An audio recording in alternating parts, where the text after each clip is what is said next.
السلام علیکم ورحمۃ اللہ وبرکاتہ۔ ITV چینل کو سبسکرائب کریں اور بیل آئیکن دبانا نہ بھولیں۔ ان الحمد للہ نحمده ونستعینه ونستغفره ونعوذ باللہ من شرور انفسنا ومن سیئات اعمالنا من يهده الله فلا مضل له ومن يضلله فلا هادي له واشهد ان لا اله الا الله وحده لا شريك له واشهد ان محمدا عبده ورسوله اما بعد فان خير الحديث كتاب الله وخير الهدي هدي محمد صلى الله عليه وسلم وشر الأمور محدثاتها وكل محدثة بدعة وكل بدعة ضلالة وكل ضلالة في النار فأعوذ بالله السميع العليم من الشيطان الرجيم بسم الله الرحمن الرحيم يا أيها الذين آمنوا اتقوا الله حق تقاته ولا تموتن إلا وأنتم مسلمون يا أيها الناس اتقوا ربكم الذي خلقكم من نفس واحدة وخلق منها زوجها وبث منهما رجالا كثيرا ونساء واتقوا الله الذي تساءلون به والأرحام إن الله كان عليكم رقيبا يا أيها الذين آمنوا اتقوا الله وقولوا قولا سديدا يصلح لكم أعمالكم ويغفر لكم ذنوبكم ومن يطع الله ورسوله فقد فاز فوزا عظيما وقال الله عز وجل بسم الله الرحمن الرحيم يريد الله بكم اليسر ولا يريد بكم العسر ولتكملوا العدة ولتكبروا الله على ما هداكم ولعلكم تشكرون۔ سب سے پہلے تمام قسم کی حمد و ثنا بڑائی اور کبریائی اس اللہ عز و جل کے لیے لائق و زیبا ہے جس نے ہمیں اور آپ کو اس عالم فانی کے اندر پیدا فرمایا۔ بے شمار درود و سلام نازل ہو تمام نبیوں پیغمبروں اور رسولوں پر، خصوصاً تاجدار مکی و مدنی احمد مصطفیٰ محمد مصطفیٰ صلی اللہ علیہ وسلم پر۔ حضرات، خطبہ مسنونہ کے بعد سورۃ البقرہ کی ایک آیت آپ کے سامنے پڑھی گئی۔ سورۃ البقرہ میں اللہ تبارک و تعالی نے رمضان کے روزوں کے احکام و مسائل بیان کرتے ہوئے اس آیت میں فرمایا کہ یرید اللہ بکم الیسر، اللہ تمہارے ساتھ آسانی چاہتا ہے، ولا یرید بکم العسر، اللہ تمہارے ساتھ سختی کرنا نہیں چاہتا، ولتکملوا العدۃ ولتکبروا اللہ علی ما ہداکم، تاکہ تم مہینوں کی گنتی پوری کر لو اور پھر اللہ کی بخشی ہوئی اور دی ہوئی ہدایت پر شکر گزاری کرتے ہوئے اس کی کبریائی اور بڑائی بیان کرو۔ دراصل رمضان کا مہینہ پورا ہونے کے بعد عیدگاہ جاتے ہوئے ہم اور آپ اپنی زبان سے جو مقدس تکبیرات اور کلمات پڑھتے ہیں، اس آیت میں اللہ تبارک و تعالی نے اسی تکبیرات کو پڑھنے کا حکم دیا ہے۔ اللہ کا بے پناہ فضل اور احسان ہے کہ ہم نے اور آپ نے اپنی زندگی میں ایک بار اور رمضان کا مہینہ پایا اور دیکھا۔ ہم نے روزے رکھے، الحمدللہ ہم نے نمازیں پڑھی، حتی المقدور اپنی طاقت کے مطابق قرآن مجید کی تلاوت کا اہتمام کیا، صدقہ اور خیرات بھی کیے، دعا و مناجات کا بھی اہتمام کیا۔ اللہ سے دعا ہے کہ الہ العالمین ہم سب کی ٹوٹی پھوٹی ہوئی عبادتوں کو قبول فرمائے، آمین ثم آمین۔ حضرات، اگلا جمعہ آئے کہ اس سے پہلے ہم سب انشاءاللہ عید سعید منائیں گے، اسی لیے آج کے خطبہ جمعہ میں میں نے مناسب سمجھا کہ عید الفطر کے وہ احکام و مسائل جن کا ہمیں اور آپ کو لحاظ کرنا ہے، خیال کرنا ہے اور اسے اختیار کرنا ہے، یا اسی طرح وہ غلط کام، وہ برے کام، وہ منکرات جو اکثر و بیشتر ہر سال عیدوں کے موقع پر مسلمان جماعت کرتی ہے، اس کی نشاندہی اور پہچان بتائی جائے تاکہ سارے مسلمان ان برائیوں سے اور غلط کام سے اپنے آپ کو بچا سکیں اور ہم سب اس سے بچ سکیں۔ دیکھیں، عید جو ہے یہ مذہبی تہوار اور خوشی کا نام ہے، اور اس خوشی کو ہماری شریعت نے عبادت کا نام دیا ہے، یعنی عید منانا، خوشیاں منانا، یہ بھی ایک عبادت ہے، اور اس عبادت کو ہمارے اور آپ کے دلوں میں عید مناتے ہوئے جو خوشیاں لاحق ہوتی ہیں، ہمارے دل جو باغ باغ ہوتے ہیں، ہمارے دل جو مسرت و شادمانی میں ہوتے ہیں، ہماری شریعت کہتی ہے، ہمارا دین کہتا ہے کہ اپنے دلوں میں جب خوشی محسوس کرو تو اس خوشی کا عمل کے ذریعہ اظہار بھی کرو، تاکہ دنیا والوں کو، کائنات کو یہ پتہ چلے کہ ہاں آج مسلمانوں کی عید کا دن ہے، آج مسلمانوں کی خوشیوں کا دن ہے۔ دیکھیں جناب محمد رسول اللہ صلی اللہ علیہ وسلم کے زمانے میں مسجد نبوی کے اندر صحابہ کرام رضی اللہ تعالی عنہم مجمعین اپنی شجاعت اور بہادری کا کھیل کھیلا کرتے تھے، بہادری کا کرتب دکھایا کرتے تھے۔ اما عائشہ رضی اللہ تعالی عنہا بیان کرتی ہے کہ مسجد نبوی میں عید کے موقع پر خوشی کے اظہار میں حبشی جو لوگ ہوا کرتے تھے صحابہ، وہ تیر اندازی کا مقابلہ کرتے تھے، اور میرے دل میں یہ خواہش ہوتی کہ میں ان کے کھیل کو دیکھوں۔ اللہ کے نبی صلی اللہ علیہ وسلم مجھ کو لے جاتے اور میں آپ صلی اللہ علیہ وسلم کے پیچھے کھڑی ہو کر آپ کے کندھے پر اپنا سر رکھ کے حبشیوں کے اس بہادری کے کھیل کو میں دیکھا کرتی تھی، اور جب تک میں سیراب نہ ہو جاتی دیکھ کر میرا من بھر نہیں جاتا، جب تک میں یہ نہ کہہ دیتی کہ اللہ کے نبی اب گھر چلیے، تب تک اللہ کے نبی صلی اللہ علیہ وسلم مجھے وہ کھیل دکھاتے۔ یا اسی طرح عید کی خوشی کا اظہار عمل سے کیا جائے۔ جناب محمد رسول اللہ صلی اللہ علیہ وسلم اپنی بیوی عائشہ رضی اللہ تعالیٰ عنہ کے حجرے مبارکہ میں تھے، دو بچیاں آئیں، دونوں اشعار پڑھنے لگیں، دونوں نظمیں پڑھنے لگیں، دونوں نعت پڑھنے لگیں، نعت گنگنانے لگیں۔ اتنے میں حضرت ابو بکر رضی اللہ تعالیٰ عنہ اور حضرت عمر رضی اللہ تعالیٰ عنہ کا داخلہ ہوا۔ ابو بکر نے دونوں بچیوں کو ڈانٹا، کہا دیکھ نہیں رہے ہو اللہ کے نبی صلی اللہ علیہ وسلم گھر میں موجود ہے اور تم اشعار پڑھ رہی ہو، تم نظمیں پڑھ رہی ہو، تم نعت گنگنا رہی ہو۔ اللہ کے نبی صلی اللہ علیہ وسلم نے حضرت ابو بکر رضی اللہ تعالیٰ عنہ کو جب ڈانٹتے ہوئے دیکھا، کہا ابو بکر دعہما،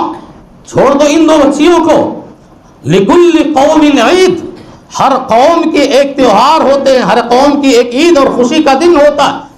اور آج کا دن ہماری خوشی کا دن ہے، ہماری عید کا دن ہے۔ اگر یہ نظمیں پڑھ رہی ہیں، یہ شعر پڑھ رہی ہیں، اپنی خوشی کا اظہار کر رہی ہیں، کرنے دو انہیں، پڑھنے دو انہیں، گنگنانے دو انہیں، یہ عید کی خوشیاں منا رہی ہیں۔ تو یہ وہ اعمال ہیں، یہ وہ خوشیوں کے اظہار کا وہ معاملہ ہے جو ہمارے سماج اور معاشرے سے بالکل ختم ہو گیا۔ ہم خوشیوں کا اظہار بھی کرتے ہیں منکرات کی صورت میں، فحش کی صورت میں، بے حیائیوں کی صورت میں۔ ہم اپنی خوشیوں کا اور عید کی مسرت کا اظہار بھی کرتے ہیں ایسے کاموں سے، ایسے عملوں سے جس سے ہماری شریعت نے ہمیں منع کیا۔ اللہ بھی ناراض ہو، رسول بھی ناراض ہوں، اور ہم سب جانتے ہیں ہمارے نوجوان کہ ہم اپنی عید کی خوشیوں میں کیا کیا منکرات کرتے ہیں اور کیا کیا برے کام کر کر اور عید کی خوشیاں مناتے، جو ایک عبادت ہے، اللہ کو راضی کرنے کا ایک دن ہے اور ایک خوشی کا دن ہے۔ ایسے خوشی کے دن میں بھی ہمارے نوجوان ایسے برے اعمال انجام دے کر اپنی خوشی کا اظہار کرتے ہیں کہ دانت کھٹے ہو جاتے ہیں کہ یہ مسلم نوجوان بہادری کیوں نہ جائے، ہمارے دلوں میں بزدلی کیوں نہ آئے، ہمارے دلوں میں کمزوری کیوں نہ آئے، ہم دشمنوں سے کیسے نہ خوف کھائیں جب ہمارے اندر صحابہ کا وہ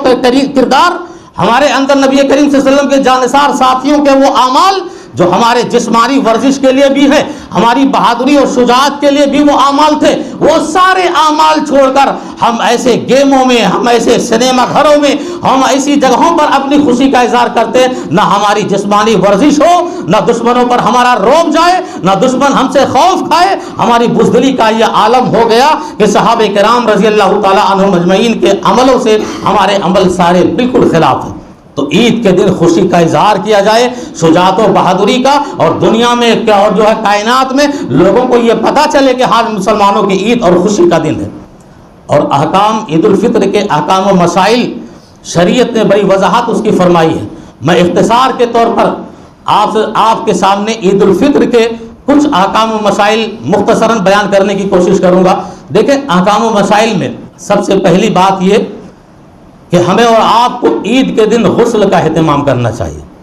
اسلاف کرام، صحابہ کرام رضی اللہ تعالیٰ عنہ کے کردار سے حضرت عبداللہ ابن عمر رضی اللہ تعالیٰ عنہ مشہور صحابی رسول ہے، ان کا یہ طریقہ تھا کہ عید کے موقع پر وہ غسل کا اور صفائی کا اور بدن کے پاکی کا اہتمام کرتے ہوئے عیدگاہ جایا کرتے تھے، جس سے یہ پتہ چلتا ہے کہ انہوں نے شاید جناب محمد رسول اللہ صلی اللہ علیہ وسلم کی ایک ایک سنت کو جب اپنی زندگی میں وہ نافذ کیا انہوں نے، تو صحابہ نے اپنے نبی کو عیدین کے موقع پر غسل کرتے ہوئے دیکھا ہوگا، اسی لیے صحابہ کی جماعت پوری عید کے موقع پر غسل کا اور خوشبو لگا کر عیدگاہ جانے کا اہتمام کرتے تھے۔ اسی طرح اللہ رب العزت نے اگر ہمیں طاقت دی ہے تو سنت یہ بھی ہے ہم نیا لباس زیب تن کریں، نیا کپڑا پہنیں۔ اگر نیا کپڑا میسر نہ آئے تو ہمارے کپڑوں میں جو اچھا کپڑا ہو، سب سے بہتر کپڑا ہو، اس کپڑے کو پہن کر ہم عیدگاہ جائیں۔ اللہ کے نبی جناب محمد رسول اللہ صلی اللہ علیہ وسلم کے مشہور صحابی حضرت عمر بن خطاب رضی اللہ تعالیٰ عنہ ایک بار بازار سے گزر رہے تھے، بازار اور ایک ٹھیلے پر دیکھا خوبصورت لباس، اچھا کپڑا، سوچا کیوں نہ اس لباس کو لے لیں اور اللہ کے نبی جناب محمد رسول اللہ صلی اللہ علیہ وسلم کو ہدیہ کریں، آپ کے جو ہے سامنے اسے پیش کریں۔ حضرت عمر نے اس تاجر سے اس کپڑے کو لے لیا اور اللہ کے نبی صلی اللہ علیہ وسلم کے دربار میں گئے، کہا اللہ کے نبی یہ خوبصورت کپڑا مجھے لگا، اچھا کپڑا مجھے لگا، آپ کے پاس مہمان آتے رہتے ہیں، آپ کے پاس کئی ملکوں کے سفیر آتے ہیں، آپ کے پاس پوری جماعت وفد کی شکل میں آتی ہے، اور اسی طرح آپ صلی اللہ علیہ وسلم کے لیے حضرت عمر نے کہا کہ عیدین کا موقع آتا ہے تو آپ یہ خوبصورت کپڑا زیب تن کریں، آپ اچھے لگیں گے۔ اللہ کے نبی صلی اللہ علیہ وسلم نے فرمایا وہ کپڑا دیکھ کر کہ لا ينبغي هذا للمتقین، عمر یہ لباس متقیوں کا نہیں ہے، یہ لباس اللہ والوں کا نہیں ہے۔ دراصل ہوا یوں کہ وہ لباس پوری طرح ریشم کا تھا، اور آپ سبھی جانتے ہیں ریشم کا کپڑا خالص مردوں کے لیے اللہ نے حرام کرا دیا، پیارے نبی صلی اللہ علیہ وسلم نے اسے حرام کرا دیا۔ خالص ریشم کا پورا لباس، وہاں تھوڑا بہت اگر ہے کہیں لگا ہوا ہے تو شریعت اس کی اجازت دیتی ہے، لیکن پورا لباس اگر ریشم کا ہو مردوں کے لیے شریعت نے اسے حرام کرا دیا ہے۔ لیکن یہاں ہمیں یہ سمجھنا ہے کہ حضرت عمر رضی اللہ تعالیٰ عنہ نے جو لباس لے کر آئے عید کے دن پہننے کے لیے یا مہمانوں کے آنے پر پہننے کے لیے، نبی کریم صلی اللہ علیہ وسلم نے اس پر نکیر نہیں کیا یا انکار نہیں کیا کہ نہیں ہم عید کے دن نہیں پہنیں گے یا مہمانوں کے آنے پر نیا لباس نہیں پہنیں گے، یہ اور بات ہے، ریشمی لباس تھا اس کا جو آپ نے اس کو ہٹا دیا۔ لیکن آپ صلی اللہ علیہ وسلم نے یہ پسند کیا کہ عیدین کے موقع پر یا ہمارے اور آپ کے گھر جب کوئی مہمان آئے تو مہمان کے استقبال میں نیا لباس زیب تن کیا جائے، اسے پہنا جائے، یہ نبی کریم صلی اللہ علیہ وسلم کی سنت ہے۔ اسی طرح آپ صلی اللہ علیہ وسلم کی پیاری سنت عید الفطر کے موقع پر آپ نماز کے پہلے تاک کھجوریں کھا کر جایا کرتے تھے عیدگاہ، 3 کھجور، 1 کھجور، 5 کھجور، 7 کھجور، تاک کھجوریں آپ صلی اللہ علیہ وسلم عید الفطر کے موقع پر کھانے کے بعد عیدگاہ جایا کرتے تھے نماز پڑھنے کے لیے۔ لیکن عید الاضحیٰ کے موقع پر آپ خالی پیٹ جایا کرتے تھے، کچھ نہیں کھاتے تھے، جب لوٹ کر نماز پڑھ کر آتے تب جا کر ناشتہ کرتے تھے۔ تو پیاری سنت ہے کہ عید الفطر کے موقع پر ہم اور آپ تاک کھجوروں کا استعمال کریں۔ یا اسی طرح ایک اور سنت ہے، اللہ کے نبی صلی اللہ علیہ وسلم نے فرمایا قریب کے جو لوگ ہیں، عیدگاہ سے جو قریب رہتے ہیں، انہیں چاہیے کہ وہ عیدگاہ پیدل آئیں۔ ہاں دور سے جو لوگ آتے ہیں وہ سواری سے آ سکتے ہیں، اجازت ہے، شریعت نے گنجائش رکھی ہے، لیکن پیاری سنت ہے قرب و جوار کے لوگ عیدگاہ کی جانب آئیں پیدل، اور خاموشی کے ساتھ نہیں بلکہ وہ تکبیرات جو عیدین کے موقع پر پڑھی جاتی ہیں، اللہ اکبر لا الہ الا اللہ واللہ اکبر وللہ الحمد، ان تکبیرات کے ذریعہ پڑھتے ہوئے وہ عیدگاہ آئے۔ اور دوسری سنت یہ کہ جس راستے سے آئیں جب جائیں تو راستہ بدل کر جائیں، پیاری سنت ہے۔ یہ چھوٹی چھوٹی سنت، دیکھو کوئی بھی کام، کوئی بھی عمل اگر ہم یہ سوچ کر کریں کہ یہ سنت ہے، اگر ہم جوتا پہنیں جس طرح نبی نے پہنا ہے یہ سوچ کر کہ یہ سنت ہے، ہم لباس پہنیں، ہم کنگھی کریں دائیں جانب سے، یا چھوٹی چھوٹی جو سنتیں ہیں اگر ہم اور آپ یہ سمجھ کر کرتے ہیں کہ یہ پیارے نبی کی سنت ہے تو سنت پر عمل کرنے کی وجہ سے ہمیں اور آپ کو کافی ثواب ملتا ہے، اللہ اس پر نیکیاں عطا کرتا ہے۔ تو ہم سنت سمجھ کر یہ چھوٹے چھوٹے کام جو ہیں وہ عیدین کے موقع پر اختیار کریں۔ اسی طرح اللہ کے نبی صلی اللہ علیہ وسلم کی پیاری سنت، عیدین کی نماز کے لیے آپ میدانوں میں جایا کرتے تھے، میدانوں میں یعنی عیدگاہ میں، کھلے میدان میں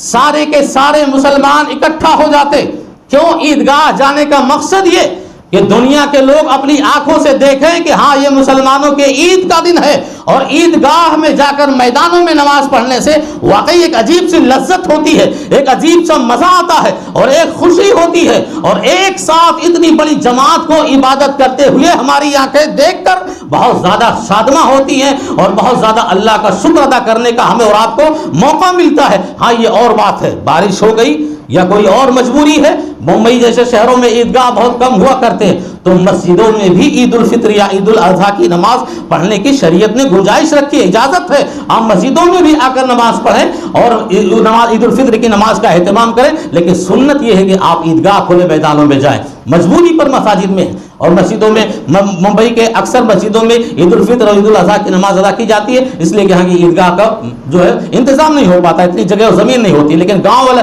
اور جو ہے بستیوں میں آپ دیکھو اکثر لوگ نکل جاتے ہیں۔ اسی طرح عیدگاہ کے موقع پر ایک پیاری سنت، خواتین کی شرکت کا شریعت نے بہت خیال کیا ہے۔ سال ہوا سال مسجدیں ہماری، عیدگاہیں ہماری خواتین اور عورتوں کے لیے کھلی ہیں، اجازت ہے، لیکن عیدین کے موقع پر خصوصی اللہ کے نبی صلی اللہ علیہ وسلم نے خواتین کے سلسلے میں یہ حکم دیا کہ ان سب کو عیدگاہ میں لے جاؤ۔ جانتے ہو یہاں تک آپ نے فرمایا کہ عورت وہ جو حیض کی حالت میں ہے، جو ایام خاص سے گزر رہی ہیں، جو ناپاکی کی حالت میں ہے، ان کے لیے بھی شریعت کہتی ہے، پیارے نبی نے فرمایا وہ بھی عیدگاہ جائے۔ یہ اور بات ہے نماز نہ پڑھیں، الگ تھلگ بیٹھ کر جب مسلمان دعا کریں، دیکھو مقصد کیا ہے، شریعت نے کتنا پیارا مقصد رکھا ہے۔ اور الحمدللہ اہل الحدیث کے جہاں بھی مساجد ہیں اور جہاں بھی عیدگاہیں ہیں، عورتوں کی ایک جمع غفیر ہوتی ہے، خواتین کی اور اسلامی عورتوں کی ایک بھیڑ ہوتی ہے جو ماشاءاللہ اور الحمدللہ وہ جا کر عیدین کی نماز ادا کرتے ہیں۔ مقصد کیا ہے؟ عیدگاہ میں فرشتوں کی دعائیں ملتی ہیں، عیدگاہ میں ایک مسلمان دوسرے مسلمانوں کے لیے دعا کرتا ہے۔ اللہ کے نبی نے فرمایا نماز نہ پڑھیں گرچہ کم سے کم وہ فرشتوں کی دعاؤں میں تو شریک ہوں گی۔ وہ ایک مسلمان دوسرے مسلمان کے لیے جو دعائے مغفرت کرتا ہے اور جو دعا کرتا ہے اس دعا میں وہ عورتیں شامل ہوں گی۔ حضرت ام عطیہ رضی اللہ تعالیٰ عنہ کی مشہور حدیث ہے، معروف حدیث ہے، اللہ کے نبی نے انہیں حکم دیا ایسا کرو سب کو عیدگاہ لے جاؤ، شادی شدہ ہو کنواری ہو سب کے سب عورتوں کو مسجدوں میں لے جاؤ، یہاں تک آپ نے فرمایا لِتُلْبِسْهَا أُخْتَهَا مِنْ جِلْبَابِهَا۔ ام عطیہ نے کہا اللہ کے نبی غربت کا یہ عالم ہے، مفلسی کا عالم ہے، بہت سارے لوگوں کے پاس پردے کا اہتمام نہیں ہے، ان کے پاس ایسا لباس نہیں ہے جو اپنا جو ہے بدن وہ ڈھک کر اور پردے کے ساتھ وہ عیدگاہ جا سکیں، وہ کیسے جائیں؟ اللہ کے نبی نے فرمایا لِتُلْبِسْهَا أُخْتَهَا مِنْ جِلْبَابِهَا، اپنی ایک بہن کی ایک چادر میں دو دو عورتیں کر کے جائیں، پردے کے ساتھ پر وہ جائیں عیدگاہ کے اندر۔ یہ خواتین کا خصوصی خیال کیا ہے ہماری شریعت نے، اور ہمیشہ جمعہ اور مسجدوں میں عیدگاہ کے لیے تو اللہ کے نبی نے خصوصی اہتمام کیا۔ اسی طرح آپ جب عید الفطر کی نماز سے فارغ ہو جائیں، پیاری سنت ہے ایک دوسرے کے لیے عید کی مبارکبادی دیں، تقبل اللہ منا ومنکم، کتنی پیاری دعا ہے، تقبل اللہ منا ومنکم۔ رمضان کے پورے مہینے ہم نے جو عبادتیں کی ہیں کیا گارنٹی ہے ہماری قبول ہو؟ اللہ کی بارگاہ میں ہمارے اعمال اسی وقت کامیاب ہوتے ہیں جب قبولیت کا شرف حاصل کر لیں، وہ اعمال قبول ہو جائیں۔ کبھی کبھی ایسا ہوتا ہے زندگی بھر کے اعمال اللہ برباد کر دیتا ہے، اور کبھی کبھی ہوتا ہے تھوڑے اور مختصر سی ہماری عبادتوں کو اللہ قبولیت کا مقام عطا کر کے جنت الفردوس میں داخل کرتا ہے۔ یہ پیاری دعا ہوتی ہے جو عید الفطر کی نماز سے فراغت کے بعد مسلمان ایک دوسرے کو یہ دعائیں دیتے ہیں کہ تم نے جو رمضان کے مہینے میں عبادتیں کی ہیں اللہ تمہاری عبادتوں کو قبول فرمائے۔ ایک مسلمان کے لیے دعا کر رہا ہے، یہ دعا یا کلمات ہے، اور اس کا اہتمام ہم اور آپ کو کرنا چاہیے۔ یہ عید الفطر کے چند احکام و مسائل تھے۔ اسی طرح عید الفطر کے سلسلے میں ایک چیز کا اور بھی ہمیں خیال کرنا ہے، وہ ہے صدقۃ الفطر، صدقہ فطر۔ اور یہ صدقہ اس کا حکم شریعت میں فرض قرار دیا گیا ہے، یہ مستحب نہیں کہ کوئی ادا کرے نہ کرے چلے گا، یہ چلنے والا مسئلہ نہیں۔ فرض رسول اللہ صلی اللہ علیہ وسلم زکات الفطر صاع من تمر او صاع من شعیر علی العبد والحر والذکر والانثى والصغیر والکبیر من المسلمین۔ یہ صدقۃ الفطر ایسا صدقہ ہے جو مسلمان ہر فرد پر اللہ کے نبی نے فرض قرار دیا ہے، ایک جو جوان ہو، بچہ ہو، بوڑھا ہو، کوئی بھی ہو، یہاں تک کہ عید الفطر کے پہلے ہمارے گھر میں اگر کوئی بچہ پیدا ہوا ہے اس کا بھی ہمیں صدقہ فطر نکالنا۔ یہ اہم ہے، ہم غفلت میں، سستی میں اور وعدوں میں کبھی کبھی یہ صدقہ دینا بھی بھول جاتے ہیں اور عید کی نماز بھی پڑھ لیتے ہیں۔ اللہ کے نبی صلی اللہ علیہ وسلم نے صدقۃ الفطر کو فرض قرار دیا ہے، واجب قرار دیا ہے، اور کیوں؟ اس کی حکمت کتنی پیاری ہے۔ شریعت کی ہر تعلیم میں وہ عقل مندی اور وہ حکمت، وہ فائدے، وہ نفع اور وہ چیزیں موجود ہیں کہ ہم اور آپ اگر ان سنتوں کو اپنائیں، سماج بھی فائدے میں رہے، معاشرہ بھی فائدے میں رہے، ہم اور آپ بھی فائدے میں رہے، مسلمانوں کی جماعت فائدے میں رہے، اور مسلمانوں کی جماعت کے لیے جنت کی راہ بھی آسان ہو جائے۔ اللہ کے نبی نے فرمایا حکمت یہ ہے اس صدقے کو ادا کرنے کی، طہرۃ للصائم۔ ہم انسان ہی تو ہیں، انسانوں کی فطرت میں گناہ لکھا ہوا، انسانوں کی فطرت میں خطا لکھی ہوئی ہے، انسانوں کی فطرت میں غلطیاں لکھی ہوئی ہیں۔ کون انسان ایسا اس دنیا میں ہے، پیارے نبی جناب محمد رسول اللہ صلی اللہ علیہ وسلم، معصوم عن الخطا کے علاوہ، جس سے غلطی نہ ہو جائے، جس سے خطا نہ ہو جائے؟ اور روزے کی حالت میں ہم جو روزہ رکھ رہے ہیں پورے مہینے، کبھی ایسا ہوتا ہے ہماری آنکھیں ان چیزوں کو دیکھ لیتی ہیں جن کو دیکھنے سے ہماری شریعت نے ہم کو منع کیا ہے، ہماری زبان وہ چیز بول دیتی ہے، وہ چیز کہہ دیتی ہے جس کو شریعت نے بولنے سے منع کیا ہے۔ ہم اپنی زبان سے اپنے کسی بھائی کو کبھی ایسی تکلیف دے دیتے ہیں یا کچھ بول دیتے ہیں، تو یہ ساری غلطیاں جو ہماری اور آپ کی زبان سے یا آنکھوں سے یا ہاتھوں سے چھوٹے موٹے جو غلطیاں ہو رہے ہیں روزے کی حالت میں، اللہ یہ چاہتا ہے میرے بندوں کا روزہ خالص روزہ بن کر آئے، وہ روزہ بن کر آئے جو روزہ مجھ کو امید ہے اپنے بندے سے، وہ روزہ میرے دربار میں آئے جس روزے کی شفاعت میں قبول کروں گا، وہ روزہ بن کے میرے دربار میں آئے جس روزے میں کوئی کمی نہ ہو، جس روزے میں کوئی خطا نہ ہو۔ طہرۃ للصائم، یہ روزے داروں کے لیے یہ صدقہ پوری طرح پاک کر دیتا ہے، غلطیوں کو مٹا دیتا ہے، گناہوں کو چھوٹے چھوٹے ختم کر دیتا۔ ہمارا روزہ خالص بن کے اللہ کے دربار میں جاتا ہے، ہم اور آپ خالص بن کر اللہ کے دربار میں جائیں گے۔ صدقۃ الفطر کا کتنی بڑی حکمت ہے اس میں، طہرۃ للصائم، ہمارے گناہ پاک ہو جاتے ہیں۔ اور کیا فرمایا؟ طعمۃ للمساکین، عید کے موقع پر یہ ہے عبادت، یہ ہے بندگی، اور ہماری اور آپ کی ہر ادا بندگی ہے۔ ہم پیار سے کسی کو ایک گلاس پانی پلا دیں، شریعت اسے بھی بندگی کہتی ہے۔ مسکرا کر کسی سے بات کر لیں، ہماری شریعت اسے بھی بندگی کہتی ہے۔ اور اگر ہم غصے سے کسی کو دیکھ لیں، ہماری شریعت اس کا انکار کرتی ہے۔ بندگی کے ایک ایک مناظر ہمارے اسلام کے حالت میں، ہمارے اسلامی تعلیمات میں موجود ہیں۔ شرط ہے ان بندگیوں کو اپنانے کی کوشش کرو۔ عید کا موقع ہے، خوشیوں کا موقع ہے،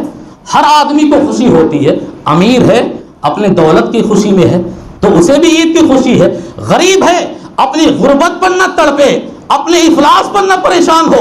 اپنی تنگی کو دیکھ کر وہ اللہ سے شکایت نہ کرے۔ اسی لیے اللہ نے اپنے اسلام کے ذریعہ یہ پیاری تعلیم دی، وَطَعْمَةٌ لِّلْمَسَاكِينَ، ہمارے وہ مسکین بندے، ہمارے وہ غریب بندے، ہمارے وہ فقیر بندے، يُرْزَقُكُم مِّن ضُعَفَائِكُم، جن کی دعاؤں سے تمہیں روزیاں ملتی ہیں، جن کی دعاؤں سے تمہیں روزیاں ملتی ہے، ان غریبوں کی آہٹوں سے تمہیں روزیاں ملتی ہے، ان کمزور معاشرے کے فقیر لوگوں کی وجہ سے امیروں کو روزیاں دی جاتی ہیں۔ یہ پیارے نبی صلی اللہ علیہ وسلم کے پیارا فرمان ہے کہ امت کے امیروں کو جو روزیاں آسمانوں سے ملتی ہیں وہ غریبوں کی دعاؤں سے ملتی ہیں، غریبوں کے ساتھ احسان کرنے کی وجہ سے ملتی ہے۔ اللہ کے نبی صلی اللہ علیہ وسلم نے فرمایا یہ مسکینوں کے کھانے کے انتظام کا بھی ذریعہ بن جائے۔ صدقۃ الفطر بہت بڑا ذریعہ ہے، آپ کے ساتھ خوشیوں میں وہ غریب بھی شامل ہو جائیں، وہ فقیر بھی شامل ہو جائے۔ اسلام چاہتا ہے، شریعت چاہتی ہے کوئی شخص یہ شکوہ نہ کر سکے اللہ سے کہ اللہ عید کی خوشیاں منانے میں ہمارے درمیان کوئی چیز حائل ہو رہی ہے، کھانا حائل ہو رہا ہے، غلہ حائل ہو رہا ہے، کپڑے حائل ہو رہے ہیں، مختصر سے پیسے حائل ہو رہے ہیں۔ غریب یہ نہ آہ لگائے اللہ تھوڑا دیا ہوتا تو ہم بھی خوشیاں مناتے۔ امیروں کے لیے پیغام آ گیا، اور امیروں کیا فطرے کے لیے ساری امت کے لیے پیغام آ گیا کہ سب کو ادا کرنا ہے، تاکہ کوئی بھی مسکین گلی میں اور کوئی بھی مسکین روڈ پر تمہیں ایسا نظر نہ آئے جس کے ماتھے پر کوئی شکن آئے اور جس کی خوشیوں میں کوئی کمی آئے۔ ایسا کرو، یہ فطرہ ادا کرو تاکہ مسکین بھی اپنی خوشیاں منا سکے۔ یہ صدقۃ الفطر ادا کرنے کا جو وقت بتایا گیا ہماری شریعت میں، افضل وقت، بہتر وقت، رمضان کے ایام ختم ہو گئے، شوال کا چاند نکل گیا، رمضان کا مہینہ ختم ہو گیا، چاند نکلا، اس چاند کے نکلنے کے بعد صدقۃ الفطر کا وقت شروع ہوتا ہے، اس وقت تک جب کہ آپ عیدگاہ پہنچ جائیں۔ نماز نہیں، نماز سے پہلے ادا کرنا، نماز آپ کو پڑھنا نہیں۔ اگر نماز کے بعد آپ نے یہ فطرہ نکالا فَهِيَ صَدَقَةٌ مَقْبُولَةٌ، یہ عام صدقہ ہوگا، پھر اسے فطرہ نہیں کہا جائے گا۔ آپ کو عید الفطر کی نماز پڑھنے سے پہلے ہی وہ صدقہ نکالنا ہے، اور چاند کے بعد سے لے کے عید الفطر کی نماز سے پہلے تک دوسرا وقت جواز کا ہے، اور دوسرا وقت جو ہے گنجائش کا ہے وہ یہ کہ آپ 2 یا 3 دن پہلے بھی فطرہ نکال سکتے ہیں۔ مشہور حدیث ہے، حضرت ابو ہریرہ رضی اللہ تعالیٰ عنہ غلوں کی حفاظت کر رہے تھے نا، آپ بارہ سنتے ہیں، شیطان آیا، میں بڑا غریب ہوں فقیر ہوں اس کو دے دو، ابو ہریرہ نے دے دیا۔ دوسرے دن پھر وہی شخص آیا، اس نے کہا ابو ہریرہ میں بہت غریب ہوں، میرے بچے یہ ہیں وہ ہیں، سب ہیلا بہانہ کر کے دوسرے دن بھی ابو ہریرہ نے دے دیا۔ جب ابو ہریرہ رضی اللہ تعالیٰ عنہ نے اللہ کے نبی سے کہا، اللہ کے نبی ایک شخص آیا تھا پہلے دن، اس کو میں دیا، پھر دوسرے دن آیا اس کو بھی دیا، پیارے نبی نے فرمایا کل وہ پھر آئے گا، کل وہ پھر آئے گا۔ تیسرے دن بھی وہ شخص آیا اور اس نے وہی سوال کیا، ابو ہریرہ نے اس کو پکڑ لیا، کہا چل تجھے نبی کے دربار میں لے جاتے۔ تو 3 دن سے مسلسل آ رہا ہے۔ اب وہ انسانی روپ میں آیا ہوا شیطان تھا، نبی کے دربار میں جانے سے خوف کھایا، اس نے کہا ابو ہریرہ چھوڑ دو، میں تمہیں ایک چیز بتاتا ہوں، اگر اس چیز کو تم کرو گے، یہ عمل کرو گے، اللہ تمہارے مال کی حفاظت کرے گا، اللہ تمہارے گھروں کی حفاظت کرے گا۔ اور کیا بتایا اس نے؟ آیت الکرسی، آیت الکرسی پڑھو، اللہ تمہارے مالوں کی حفاظت کرے گا۔ رات میں سوتے سمے آیت الکرسی پڑھو، اللہ تمہارے رات بھر فرشتوں کی نگرانی میں تمہیں رکھے گا۔ یہ جب بات اس نے بتلائی تو وہ نیکیوں کے بڑے حریص تھے، صحابہ جو چاہتے تھے ہمیں کوئی اچھا بات بتائے، کوئی آج جو ہے دین کی باتیں سننے کو لوگ تیار نہیں، لیکن وہ لوگ تڑپ رہے ہوتے، کوئی مل جائے مجھے اچھا بات بتائے، کوئی مل جائے مجھے نیکی کا کام بتائے، میں اسے کر لوں۔ ابو ہریرہ نے کہا ٹھیک ہے جا، چھوڑ دیا، آزاد کرتا ہوں تجھے، جا تو اچھی بات بتایا۔ اللہ کے نبی کے دربار میں گئے اور کہا اللہ کے نبی میں اس کو پکڑ کے لا رہا تھا آپ کے پاس، لیکن اس نے آیت الکرسی ایسی دعا بتلا دی، مال کی حفاظت۔ اللہ کے نبی نے فرمایا وہ ہوا کذاب، وہ ہے تو بہت جھوٹا، لیکن اس نے جو بات بتلائی ہے وہ سچی بات بتلائی ہے۔ ابو ہریرہ وہ شیطان تھا اور وہ جھوٹا ہے، لیکن جو بات آپ کو اس نے بتلائی ہے وہ بات سچی ہے۔ یعنی شریعت نے آیت الکرسی کی فضیلت کو برقرار رکھا۔ وہ 3 دن مسلسل جو غلہ لینے گیا وہ غلہ صدقۃ الفطر کا تھا، تو آپ 2 یا 3 دن بھی پہلے آپ صدقہ نکال سکتے ہیں۔ صدقہ کس روپ میں نکالیں؟ اللہ کے نبی صلی اللہ علیہ وسلم کے زمانے میں بنیادی جو غذائیں تھیں، کھجور ہوا، کشمش ہوا، یہ ساری چیزیں جو اس وقت کی بنیادی غذا تھی، اساسی غذا تھی، اس کو آپ صلی اللہ علیہ وسلم 1 سا نکالتے تھے۔ 1 سا آج کے پیمانے کے حساب سے 2.5 کلو کا ہوتا ہے، 2.5 کلو آپ کو نکالنا ہے۔ لیکن آج کے اساسی جو غذائیں ہیں، چاول، گیہوں، کھجور اساسی غذا نہیں، آج کی کشمش اساسی غذا نہیں، بنیادی جو غذا ہے جو ہمارا رات کا کھانا ہے اور پوری طرح سماج کھاتے ہیں وہ چاول اور گیہوں ہے۔ آپ 2.5 کلو نکالیے، 2.5 کلو اپنا فطرہ دیجئے۔ علماء کرام نے اس غلے کی قیمت کو بھی نکالنے کی صورت میں جواز کی صورت رکھی ہے۔ اور جواز کیا، کچھ لوگوں نے کہا کہ غلہ جہاں افضل ہے، ضروری ہے اس کے ساتھ میں قیمت بھی دی جائے تو اور بھی اچھا ہے، اس لیے کہ غلے سے ہی مسکین کی ہر ضرورت پوری نہیں ہو سکتی۔ بہت سارے علماء نے یہی تفصیل کی کہ غلے سے غلہ لا کے گھروں میں جمع کرنے سے اس کی ہر ضرورت پوری نہیں ہو سکتی، اس لیے غلہ تو افضل ہے، آپ غلہ دیجئے، لیکن اس کے ساتھ ساتھ میں آپ کچھ رقم بھی اور قیمت کی شکل میں بھی اس کو دیجئے، اور قیمت وہی جس روپے کے حساب، کلو کے حساب سے آپ کھاتے ہیں۔ جیسے آپ کی مسجد میں 100 روپیہ رکھا جاتا ہے مجموعی طور پر فطرہ، لیکن آپ 100 سے زیادہ بھی ہو سکتا ہے، آپ کا 100 سے کم بھی ہو سکتا ہے۔ جے روپیہ کلو آپ کھاتے ہیں غلہ، اتنا چاول یا گیہوں 2.5 کلو کی جو قیمت بنتی ہے وہ قیمت آپ کو نکالنی ہے، چاہے 100 سے کم ہو یا 100 سے زیادہ ہو، آپ کو قیمت کا بھی خیال کرنا ہے۔ اسی طرح اللہ کے نبی جناب محمد رسول اللہ صلی اللہ علیہ وسلم نے صدقۃ الفطر جو ہر مسلمان پر فرض کیا ہے، یہ غفلت اور سستی سے ہم اور آپ اس کو نہ ہلکے میں نہ لیں بلکہ اس کا خیال کریں۔ اور اسی طرح اللہ کے نبی جناب محمد رسول اللہ صلی اللہ علیہ وسلم نے جو اشارہ کیا ہے منکرات کی صورت میں ایک بتاتا ہوں، پھر کبھی موقع ملا انشاءاللہ بتاؤں گا۔ ایسی غلطیاں جو امت کر رہی ہے، ایسی غلطیاں جو سماج کے ایک خاص طبقہ کر رہی ہے، اور وہ ہے خواتین کا طبقہ، بہت بڑی غلطی کر رہی ہے۔ عید کی خوشی میں مہندی لگانے کے لیے اپنا ہاتھ اجنبی مردوں کے ہاتھ میں دے دیتی ہیں، اشارہ کرتا ہوں، بہت سارے مناظر آپ دیکھیں گے، اپنا ہاتھ غیر مردوں اور اجنبی مردوں کے ہاتھوں میں دیکھ کر ٹیٹوا، مہندی، نہ جانے کیا کیا بناتی ہے۔ یہ بے حیائی کا عالم ہے، یہ فحاشی کا عالم ہے، جو شریعت عورت کو عیدگاہ آتے ہوئے بھی سادگی کا حکم دیتی ہے۔ خوشبو نہ لگاؤ، عیدگاہ اگر آنا ہے، مسجد اگر آنا ہے، سادگی کے ساتھ آؤ، پردے کے ساتھ آؤ، خوشبو لگا کر نہ آؤ جو مردوں کی ناک تک پہنچے، پازیب کی جھنکار مردوں کے کان تک نہ پہنچے، پوری طرح پردے کے ساتھ آؤ، عیدگاہ شریعت اجازت دیتی ہے۔ اور اگر اپنے زیورات کے لدے ہوئے دکھانے ہیں، اپنے پازیب کی جھنکار غیر مردوں تک سنانی ہے، اپنے خوشبو ناکوں تک پہنچانا ہے، اور اپنے چہرے کی نمائش کرنی ہے، شریعت کہتی ہے اس سے بہتر ہے نہ آنا، اپنے گھروں میں ہی رہ جانا۔ اس سے بہتر ہے مسجد نہ آؤ، عیدگاہ نہ آؤ۔ اگر اس طرح بے پردگی سے آنا ہے اپنے گھروں میں بیٹھی رہو، کم سے کم عزت سلامت رہے گی۔ اللہ کے نبی جناب محمد رسول اللہ صلی اللہ علیہ وسلم نے زندگی بھر کسی اجنبی عورت کے جو ہے ہاتھ کو نہیں چھوا۔ جو پیغمبر بیعت لینے کے لیے مردوں کے ہاتھوں پہ ہاتھ رکھ کر بیعت کرتے تھے، لیکن عورتیں جب بیعت آتی تھی اسلام کے لیے لینے، اسلام قبول کرنے، اللہ کے نبی زبان سے بیعت لیتے تھے، کبھی کسی کو چھوا تک نہیں۔ آج ہماری عورتیں اپنے ہاتھوں کو اجنبی مردوں کے ہاتھوں میں دے کر مہدیاں لگاتی ہیں۔ اگر وہ بیٹی ہے تو حیرت ہے اس کے باپ پر، اگر وہ بہن ہے تو حیرت ہے اس کے بھائی پر، اور اگر وہ بیوی ہے تو حیرت ہے اس کے شوہر پر۔ اور یہ بے غیرت مرد جو اپنے سامنے ایسے گناہ ہوتے ہوئے دیکھے اور اس کو نظر انداز کر دے، جو اتنا بڑا جرم بے حیائی کا یہ عالم، منع کرنا چاہیے اپنے گھر کے خواتین کو کہ اس طرح بے حیائی اور بے پردگی کا مناظرہ آپ دنیا کے اندر نہ کریں۔ ہماری شریعت اور ہماری عید، ہماری خوشی کا دن اس لیے نہیں آتا ہے کہ ہم بے حیائی کو جو ہے عام کریں، یا ہمارے نوجوان ایسے کاموں کو اختیار کریں جس سے فحاشی کے نظارے دیکھے جائیں اور ایسے کام انجام دیں جس سے اللہ اور اس کے رسول نے عذاب کی شدید وعید سنائی ہے۔ اللہ کے نبی جناب محمد صلی اللہ علیہ وسلم کی یہ تھوڑی پیاری سنتیں تھیں۔ ہمیں اور آپ کو عید العیدین کے موقع پر جو بھی سنتیں ہیں اس کو اختیار کرنے کی عادت ڈالنی چاہیے، اس کا لحاظ کرنا چاہیے، اس کے ایک ایک ادا پر، ایک ایک سنت پر ہمیں ثواب ملے گا، اور وہ برائیاں، وہ فحاشیاں جو ہمارے سماج اور معاشرے میں رائج ہیں اس کو ختم کرنے کی کوشش کرنے کے لیے ہمیں اور آپ کو آگے بڑھنا چاہیے۔ ہر سرپرست، ہر ذمہ دار برائیوں کو خاتمہ کرنے کا اگر عہد کر لے، ارادہ کر لے، انشاءاللہ اس کا گھر بھی پاک ہوگا، سماج بھی پاک ہوگا، معاشرہ بھی پاک ہوگا، ہماری خوشیاں عبادتوں میں آئیں گی۔ اللہ رب العزت سے دعا ہے کہ العالمین ہم سب کے رمضان کے روزوں اور نمازوں اور عبادتوں کو قبول فرمائے۔ حضرات،